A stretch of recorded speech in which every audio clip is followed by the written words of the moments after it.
دیں، اتنے کارخانے انسان کے اندر لگے ہوئے ہیں۔ آپ جو مسکرا لیتے ہیں، صرف مسکراہٹ میں ہی کتنا نظام آپ کے جسم کا کام کرتا ہے آپ کو اندازہ نہیں۔ بولتے ہیں کیا کیا نظام کام کرتا ہے، کھاتے ہیں، سانس لیتے ہیں، یہ پورے نظام۔ اللہ تعالیٰ کی بہترین مخلوق انسان، یا اللہ ہمارے تو اندر اتنی نعمتیں، باہر دیکھیں تو زمین نعمت، زمین نہ ہوتی کہاں کھڑے ہوتے، کہاں بیٹھتے؟ ہے نعمت یا نہیں؟ پھر اس زمین سے کیا کچھ نکل رہا ہے؟ مٹی بھی نعمت ہے، اس کے اندر پتھر ہیں وہ بھی نعمت ہے، اسی کے اندر سے طرح طرح کے میوے نکل رہے ہیں وہ بھی نعمت ہے، اسی کے اندر پیٹرول نکل رہا ہے، گیس نکل رہی ہے، سونا چاندی دھاتیں کیا کچھ نکل رہا ہے، یہ سب نعمتیں ہیں یا نہیں؟ اچھا ایک جیسا حال بھی نہیں ہے۔ کراچی کی زمین میں موسم کے حوالے سے کچھ چیزیں ہیں وہ یہاں نکلتی، ہو سکتا ہے حیدرآباد میں کچھ اور نکلتا ہو، آگے جائیں گے رحیم یار خان میں کچھ اور، پھر وہاں سے آگے جائیں ملتان میں، پھر ساہیوال، پھر آگے لاہور، راولپنڈی، پشاور، ہر زمین کے حساب سے الگ الگ نعمتیں۔ پاکستان کی نعمتیں ہی نہیں شمار ہوتی، کہتے ہیں 50 سے زیادہ قسم کے فروٹ ہوتے ہیں پاکستان میں۔ کتنے؟ 50 سے زیادہ فروٹ، پھل کی قسمیں ہیں جو پاکستان میں ہوتی ہیں۔ موسم کتنے ہیں؟ اگر ہم دیکھیں کیا کچھ ہمیں ملتا ہے یہاں سے، یا اللہ یہ سب نعمت ہے۔ ہوا نعمت، پانی نعمت، پانی نہ ہو گزارا ہوگا؟ وَجَعَلْنَا مِنَ الْمَاءِ كُلَّ شَيْءٍ حَيٍّ، ہر زندہ چیز کو پانی سے پیدا کیا۔ پانی زندگی کا سبب، کتنی ضرورت، پانی اللہ نے بنایا آسمان سے، زمین سے، سمندر ہیں، دریا ہیں، نہریں ہیں۔ ہوا نعمت، موسم گرمی سردی خزاں بہار برسات، مختلف موسم ہیں وہ بھی نعمت۔ آسمان نعمت، دھوپ نعمت، گرمی نعمت، سردی نعمت۔ خود اللہ فرماتا ہے وَإِن تَعُدُّوا نِعْمَةَ اللَّهِ لَا تُحْصُوهَا، اور اگر تم اللہ کی نعمتوں کی گنتی کرنا چاہو گن نہیں سکتے۔ گن کوئی بھی دنیا کا آدمی کہے نہیں جی میں نے ایسا آلہ بنا لیا ہے میں گن سکتا ہوں، گن کے دکھائے، اس کی عمر ختم ہو جائے گی، وہ ایک علاقے کی نعمتیں نہیں گنے گا۔ آج دنیا بہت ایڈوانس ہو گئی ہے، بتا دے پوری دنیا میں سونا کتنا ہے؟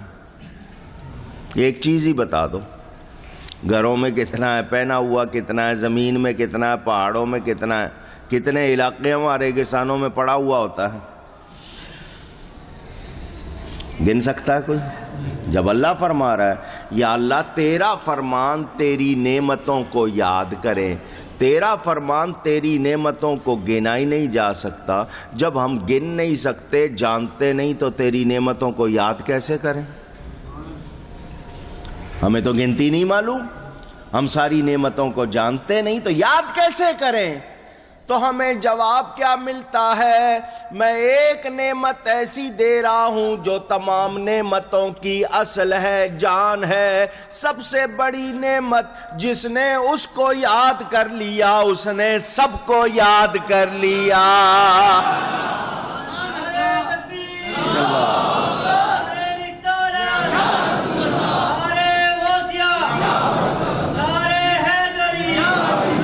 وہ سب سے بڑی نعمت میرے اور آپ کے پیارے نبی پاک صلی اللہ علیہ وسلم، جو تمام نعمتوں کی اصل ہیں، جان ہے۔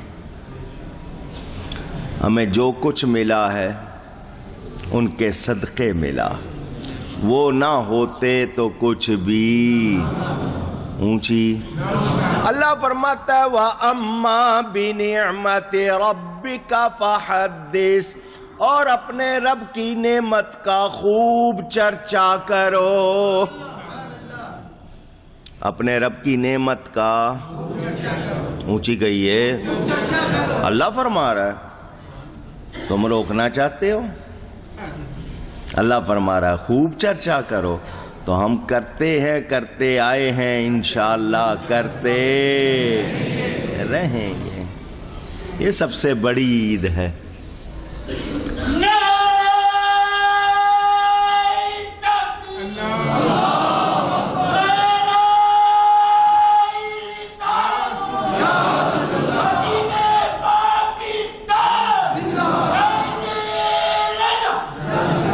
ساری دنیا صبح صبح ہم آواز تھی صلی علی پکارو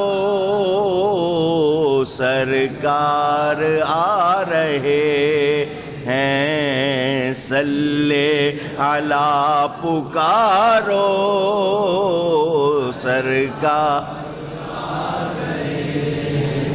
اب کہتے ہیں صلی علی پکارو سرکار آ گئے ہیں, صلی علی پکارو سرکار. اٹھو اے بے سہارو سرکار آ گئے ہیں, اٹھو اے بے سہارو.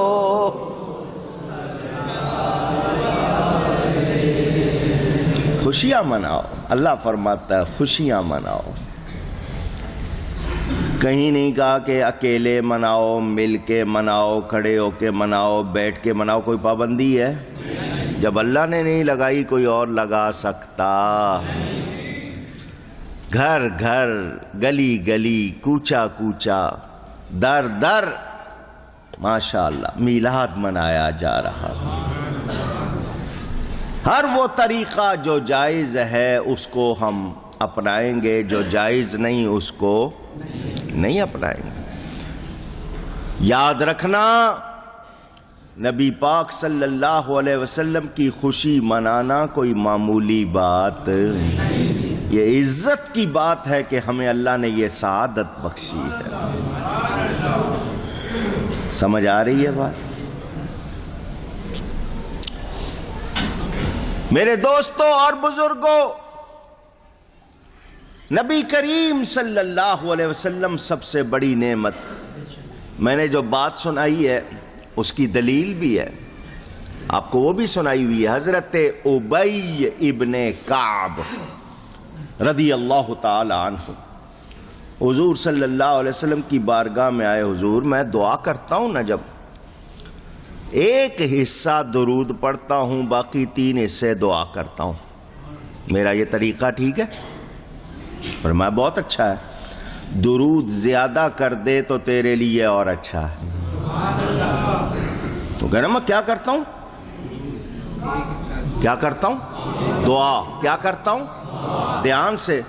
الدعاء مخ العبادہ, دعا عبادت کا مغز. الدعاء هو العبادہ, دونوں حدیثیں. دعا عبادت کس سے کی جاتی ہے؟ وہ کیا پڑھ رہے ہیں دعا میں؟ درود شریف. کیا پڑھ رہے ہیں؟ دھیان دو ذرا. حضور آگے سے یہ نہیں کہتے کہ دعا میں تو اللہ سے باتیں کی جاتی ہیں, اللہ کے سامنے حاجتیں پیش کی جاتی ہیں, دعا میں درود کا کیا مطلب. نہیں, وہ کہتے ہیں میں دعا کرتا ہوں, سمجھنے کے لیے بات کروں, 1 گھنٹہ دعا کرتا ہوں, 15 منٹ درود شریف پڑھتا ہوں, باقی 45 منٹ اپنی حاجتیں پیش کرتا ہوں. ٹھیک ہے. فرمایا بہت اچھا ہے, درود زیادہ کر دے تیرے لیے اور اچھا ہے. نہیں سمجھے بات کو. دعا رب سے ہو رہی ہے, عبادت ہے, بغیر درود کے بات بن رہی ہے اونچی. درود و سلام پیش کیا جائے دعا میں, لازمی ہے, ضروری ہے. تو جو اس کو منع کرے, جب دعا پوری نہیں ہوتی, عبادت پوری نہیں ہوتی, ہماری محفل کہاں سے پوری ہو سکتی ہے؟ اچھا, وہ صحابی آگے سے یہ نہیں کہتے حضور میں نے بہت کچھ مانگنا ہوتا ہے, تو اگر درود زیادہ کروں گا تو پھر مانگوں گا کیسے؟ نہیں, وہ کہتے ہیں اچھا آدھا ٹائم دعا, آدھا ٹائم درود. اب ٹھیک ہے. حضور صلی اللہ علیہ وسلم نے فرمایا بہت اچھا ہے, درود اور زیادہ کر دے تیرے لیے اور اچھا ہے. وہ صحابی تھے، فوراً کہا 3 حصے درود 1 حصہ دعا، اب ٹھیک ہے؟ حضور نے فرمایا بہت اچھا ہے، درود اور زیادہ کر دے تیرے لیے اور اچھا ہے۔ وہ صحابی آگے سے یہ نہیں کہتے پھر میں دعا کس وقت کروں گا، نہیں، وہ کہتے حضور اب میں جب دعا کروں گا صرف درود آپ پر بھیجوں گا اور کچھ نہیں کروں گا۔ اب ٹھیک ہے؟ فرمایا تو ایسا کرے گا تو تو جو مانگے گا اور جو نہیں مانگے گا سب ملے گا۔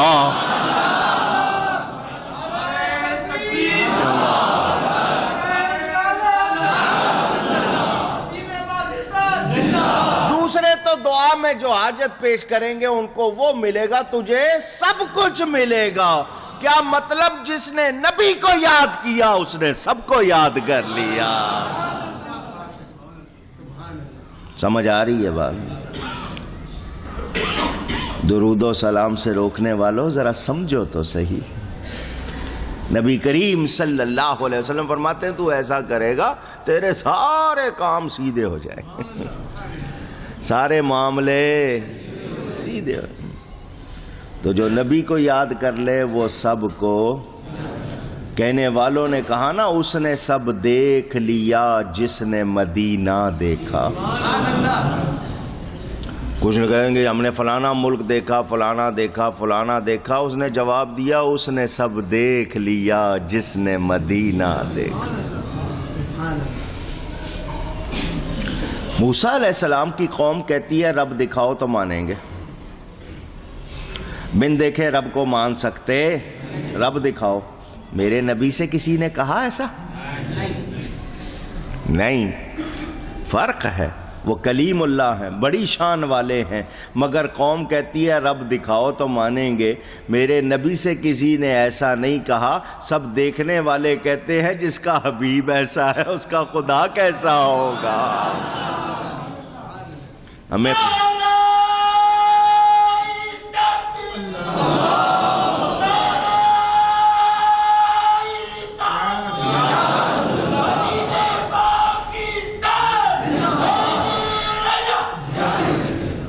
سیدی مرشدی یا نبی یا نبی، سیدی مرشدی یا نبی یا نبی، غلام ہے غلام ہے رسول کے غلام ہے، غلام ہے غلام ہے رسول کے غلام ہے، غلام یہ رسول میں بہت بھی قبول ہے، جو ہونا عشق مصطفیٰ بھی قبول ہے۔ میرے دوستوں اور بزرگوں یاد رکھنا، یاد رکھنا میرے نبی جیسی کوئی نعمت۔ اچھا، اگر میں نعمت کا بیان شروع کروں اور خصائص اور فضائل بیان کروں عمر گزر جائے بیان ختم نہ ہو۔ یا اللہ تو نے جو نعمت دی ہے ایک ایک چیز کو دیکھ لو، بالوں کو دیکھ لو، رنگ دیکھ لو، نئے نقش دیکھ لو، ان کے اندر جو جو برکتیں ہیں وہی دیکھ لو۔ بال، مجھے اور آپ کو اجازت نہیں مسجد میں کنگھی کریں، اگر کر لیں بال ٹوٹ کے گر گیا ناپاک ہو جائے گا۔ بال ٹوٹا تو مسجد میں گر گیا تو ہم گناہ گار ہوں گے، اس لیے مسجد میں کنگھی نہیں۔ ہاتھ بھی پھیرو تو بڑے احتیاط سے توجہ رکھیں کہ کوئی بال ٹوٹ کے نہ گرے۔ نبی پاک صلی اللہ علیہ وسلم اپنے بال خود تقسیم کرواتے ہیں، بخاری شریف میں حدیث موجود۔ بال ترشوانے کے لیے بیٹھے، لوگ سارے کام چھوڑ کے جمع ہو گئے۔ حضور نے یہ نہیں فرمایا کیوں آئے ہو، کیا دیکھنا چاہتے ہو، بال میرے تراش رہا ہے، جاؤ اپنے کام کرو۔ نہیں، وہ کیوں آ کے بیٹھے ہیں حضور کا بال مل جائے۔ فارسی میں منہ کہتے ہیں، منہ، میم واؤ منہ، آگے یہ لگا دیتے ہیں موے، اس سے مراد اقبال ہو گیا۔ منہ عربی میں شعر، انگلش والے ہیئر، سیکریڈ ہیئر۔ حضور صلی اللہ علیہ وسلم نے دیکھا سارے لوگ جمع، کسی کو حضور نے مانا نہیں۔ حضرت ابو طلحہ سے فرمایا جب دائیں طرف کے بال تراش لیے حضور نے فرمایا لوگوں میں تقسیم کر دو۔ ان کا عقیدہ کیا ہے کہ نبی کے بالوں میں برکت۔ کن کا عقیدہ؟ صحابہ کا۔ لینے آئے میرا آپ کا بال کٹ جائے ٹوٹ جائے ناپاک ہو جاتا ہے، وہ نبی کا پاک، کیونکہ نبی پاک ہے، نبی کی ہر شے، وہاں ناپاکی کا کوئی تصور نہیں ہے۔ بال لے لیا، بال لے کے کیا کرتے ہیں؟ بیماریوں کا علاج ہو رہا ہے۔ کیا ہو رہا ہے؟ بال پانی میں بھگویا، غسل دیا، وہ پانی پی لیا، بیماری اونچی ہے۔ کسی اور کے بال میں یہ برکت؟ کتنی بڑی نعمت ہے نبی، ان کا تو بال بھی نعمت۔ ہزاروں روپوں کی جناب آپریشن، کیپسول، ٹیسٹ، کیا کچھ، یہاں بال مبارک کا پانی پیا، بیماری دور۔ نعمت ہے یا نہیں؟ باہر اونچی، تھوک، اسپٹ، دنیا والوں کی تھوک میں اتنی برکت ہے کہ ہر ملک میں ہر جگہ لکھا ہوا ہے تھوکنا، جگہ جگہ بورڈ لگے ہوئے ڈونٹ اسپٹ،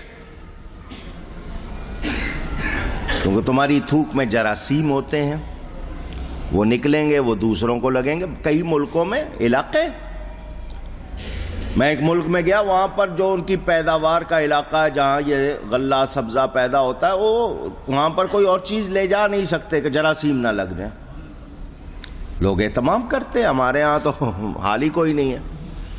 مسلمانوں کی خوبیاں تو دوسروں نے اپنائی ہوئی، جہاں غلہ چاول گندم پیدا ہو رہا ہے اس علاقے میں آپ کوئی چھلکا دوسرے علاقے کا نہیں لا سکتے کہ کہیں اس کے جراثیم نہ لگ جائے، کوئی لے آئے تو جرمانہ،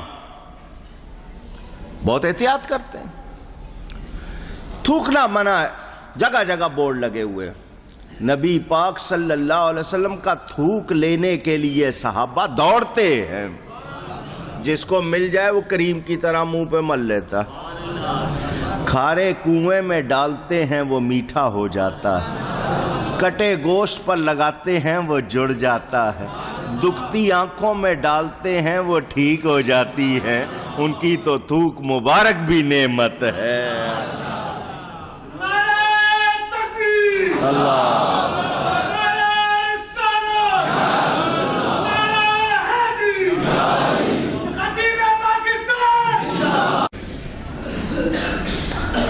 نفیس طبع آدمی، صفائی پسند، ذہن میں سوچے گا تھوک، ناک کی رینٹ، فضلات جو جسم سے نکلتے ہیں، اس کے ذہن پر ذرا ہو سکتا ہے تھوڑا سا بھاری ہے، محبت ہو جائے تو پھر سمجھ آ جائے گی، محبت ہو جائے تو سمجھ آ جائے گی۔ یہ بہت بڑا مسئلہ محدثین نے لکھا ہے اور دلائل دے کر پیش کیا ہے کہ نبی پاک کی ہر چیز پاک ہے۔ آپ کے ذہنوں میں بوجھ ہوگا، وہاں کوئی ایسا معاملہ نہیں ہے۔ اور زمین سے ہی اگتے ہیں نا سارے درخت، لکڑی میں بو ہوتی ہے یا نہیں؟ پوچھ رہا ہوں، سندل میں خوشبو کیوں ہوتی ہے؟ وہ بھی تو اسی زمین سے نکلا ہے۔ 10 گز کی زمین میں آپ نے 4 درخت دوسرے لگا دیے، 4 سندل کے لگا دیے، دوسرے میں سے بو آ رہی ہے، سندل میں سے خوشبو آ رہی ہے، وہی زمین ہے، اسی میں بویا ہے، تو اللہ نے سندل میں خوشبو رکھی ہے یا نہیں؟ پوچھ رہا ہوں، عود میں خوشبو رکھی ہے یا نہیں؟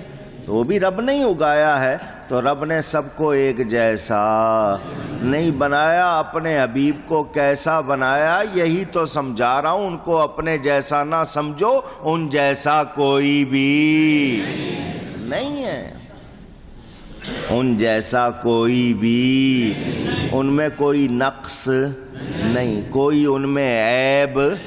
یہ صرف میرا عقیدہ نہیں، صحابی بھی کہتے ہیں خلقت مبرأ من کل عیب، حضور آپ ہر عیب سے پاک پیدا ہوئے۔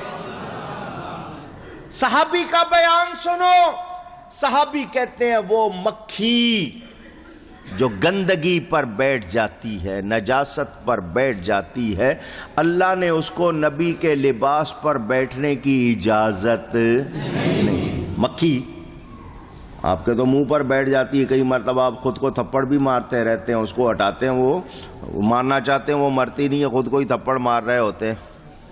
مکھی گندگی پہ بھی بیٹھ جاتی ہے، آپ کے جسم پہ بیٹھ جاتی ہے، نبی کے لباس پر بھی اس کو بیٹھنے کی اجازت نہیں تھی، کیونکہ وہ گندگی پر بیٹھ جاتی ہے۔ تو نبی کے بارے میں جب بھی بات کریں سوچنا پڑے گا وہ ہمارے جیسے نہیں ہیں۔ وہ کیسے ہیں کہ ان جیسا کوئی بھی اونچی نہیں ہے۔ جب ان کو اعلیٰ مانتے ہیں تو جب وہ اعلیٰ ہیں اور ان جیسا مخلوق میں کوئی اعلیٰ نہیں ہے تو ماننا پڑے گا وہ خصوصیات والے ہیں۔ اور میں رات آپ کو بتا چکا، اللہ نے پیدا ہی ان کو تعریف کے لیے کیا، نام ہی اتنا پیارا رکھا، تو یاد رکھنا ان کے بارے میں کسی عیب کا تصور ہو سکتا نہیں۔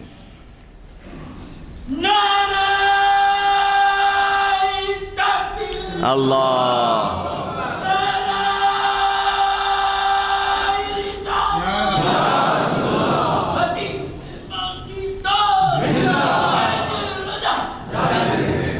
سانس لے لیا کرو یار، کہیں تمہارا سانس ہی نہ گھٹ جائے۔